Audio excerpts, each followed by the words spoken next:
রসুন, পেঁয়াজ, ক্যাপসিকাম, গাজর আর পাতাকপি ঘরের থাকা সিম্পল সবজি দিয়ে আজকে আমি তৈরি করব মজাদার চাউমিন।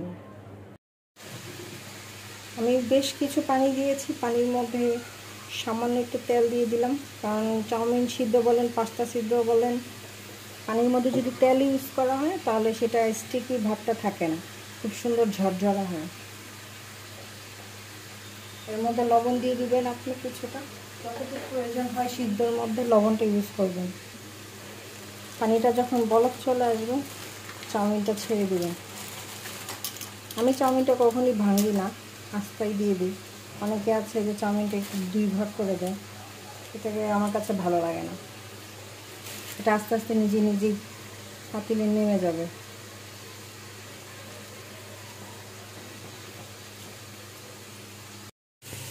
চাউমিনটা যখন একটু সেদ্ধ ভাব হয়ে যাবে আপনি হাতে নিয়ে বুঝতে পারবেন যে চাউমিনটা সিদ্ধ হয়ে গেছে। আর যদি বুঝতে না পারেন, একটা চাউমিন উঠাইয়া গরম পানির থেকে অবশ্যই একটু ঠান্ডা পানিতে দিয়ে দেওয়ার পর ভেঙে দেখবেন ভিতরে যদি সাদা সাদা পলকটা থাকে তাহলে একটু কাঁচা আছে, যদি সাদা ভাবটা চলে যায় তাহলে একদম সিদ্ধ হয়ে গেছে। আমার চাউমিনটা টোটালি সিদ্ধ হয়ে গেছে। আমি এখন এটাকে নামাই ফেলবো। প্রথমে সাদা তেলটা অল্প একটু দিচ্ছি ডিম ভাজার জন্য, কারণ ডিমটা যদি একটু হালকা সুন্দর করে, অল্প একটু রসুন কুচি দিয়েছি ফ্লেভারের জন্য।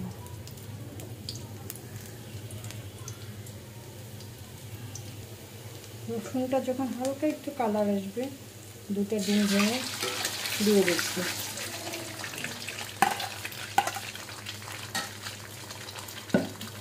ডিমটা সুন্দর করে ভেজে নিতে হবে, কারণ ডিমটা যদি সুন্দর করে না ভাজে, একটু ভাজা ভাজা ফ্লেভারটা আসে, তাহলে চাউমিনের ফ্লেভারটা অনেক সুন্দর আসে।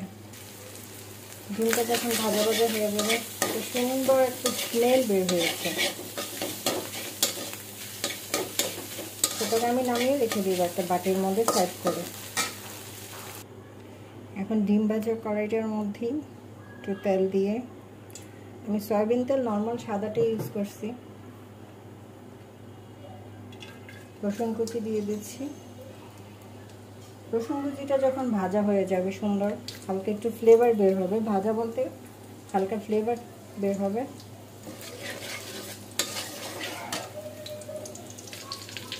হালকা যখন একটু ফ্লেভারটা গ্রানটা চলে আসবে তখন আমি অল্প একটু পেঁয়াজ কুচি দিয়ে দিচ্ছি। পেঁয়াজটা বেশি ভাজবো না, পেঁয়াজটা মুখের টেস্টের জন্য দিয়েছি। আমার কাছে পেঁয়াজটা খুব ভালো লাগে, যে সেটা যে কোনো কিছুই হোক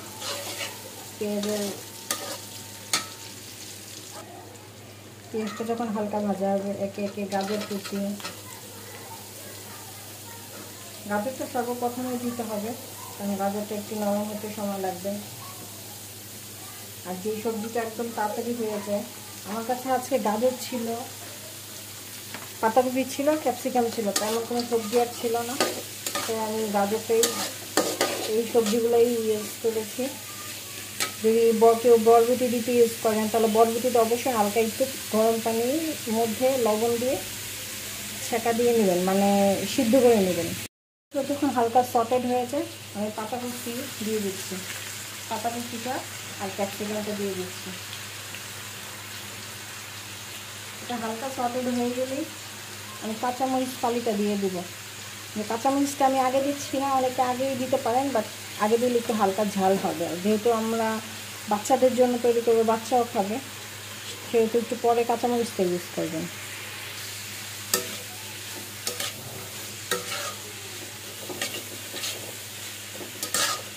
আমার চাউমিন রান্নাটা খুব পছন্দ, বা আমার ঘরের ফ্যামিলি সবার খুব পছন্দ। আমি এইভাবে রান্না করি। আপনারা মাস্ট বি একবার ট্রাই করে দেখতে পারেন। আমার চাউমিনটা সিদ্ধ হয়ে গেছে।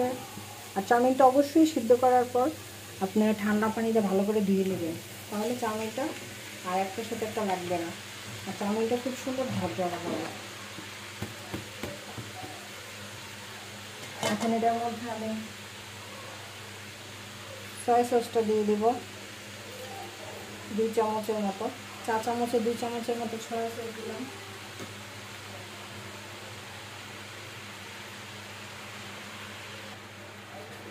গোলমরিচের গুঁড়া দিয়ে দিলাম 1/2 চামচের মতো। আর আমি ব্ল্যাক পেপার যেটা বলে, আমি কালোটা দিয়েছি। আমি অল্প একটু চিনি ইউজ করতেছি, কারণ চাউমিনের স্বাদটাকে ঠিক রাখার জন্য চিনিটা মাস্ট বি দিতে হবে। সেটা 1 চামচ আধা চামচের মতো। আর দিয়ে দিব টমেটো কেচাপ, যেটা কালারের জন্য আর ইয়ের জন্য মাস্ট বি লাগবেই। আর যেই ডিমটা রেখেছিলাম ভেজে, সেটা উপর দিয়ে ছড়াই দিলাম। একটু হালকা হাত দিয়ে ভেঙে দিবেন যদি আস্তে আস্তে থাকে। আর সর্বশেষ আমার ধামাকা হচ্ছে, আমি এর মধ্যে চিকেন দিয়েছিলাম। আর চিকেনটা আমি কিভাবে রান্না করেছি সেটা আমি ভিডিও করিনি, বাট আমি সেটা বলে দিচ্ছি। তেমন কিছুই না, চিকেনটা আমি আদা রসুন, অল্প একটু কালো গোলমরিচের গুঁড়া, অল্প একটু সাদা তেল, একটু সয়া সস আর লবণ সামান্য দিয়েছি, কারণ যেহেতু সয়া সস দেওয়া আছে লবণটা পরিমাণ মতোই দিয়েছি। এগুলো দিয়েই ম্যারিনেট করে কিছুক্ষণ রেখে দিয়েছি। তারপর অল্প একটু তেলের মধ্যে মুরগিটাকে আমি সটেট করেছিলাম।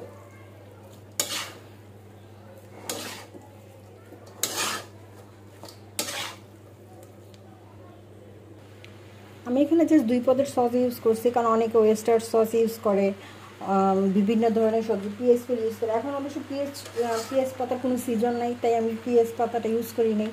আর ওয়েস্টার সসটা সাধারণত সবার ঘরে থাকে না, বাট সয়া সস বলেন, টমেটো কেচাপ বলেন, এটা সবসময় মানুষের ঘরে থাকে। তাই ঘরে থাকার উপকরণ কি কি থাকে মানুষের ঘরে, যেটা সাধারণত থাকে, সেই উপকরণ দিয়ে আমি আজকে চাউমিনটা রান্না করছি। আর কেমন হয়েছে সেটা ফ্যামিলির মানুষ খেয়ে বলবে। আর অবশ্যই আপনারা যদি ঘরে কখনো তৈরি করেন আমাকে জানাবেন কেমন হয়েছে, আমার কমেন্টসে গিয়ে বলবেন যে হ্যাঁ কেমন হয়েছে টেস্টটা। আমি বেশি কোনো মশলা ইউজ করিনি, হালকা পাতলার মধ্যে যেভাবে চেষ্টা করেছি যে খাবারের স্বাদটা যাতে সুন্দর হয় এবং খেতে যেমন ইয়ামি হয় সেভাবে চেষ্টা করেছি। এই তো আমার কমপ্লিট আমার ঘরের তৈরি স্বাস্থ্যকর চাউমিন। আর আপনারা যদি অবশ্যই তৈরি করেন কখনো আমাকে জানাবেন কেমন হয়েছে। আল্লাহ হাফেজ। আর অবশ্যই আমার জন্য দোয়া করবেন, আমার বাচ্চাদের জন্য দোয়া করবেন, আমার পরিবারের জন্য দোয়া করবেন। ভালো থাকবেন সবাই। চাউমিন খেতে যাও অবশ্যই আমার সাথে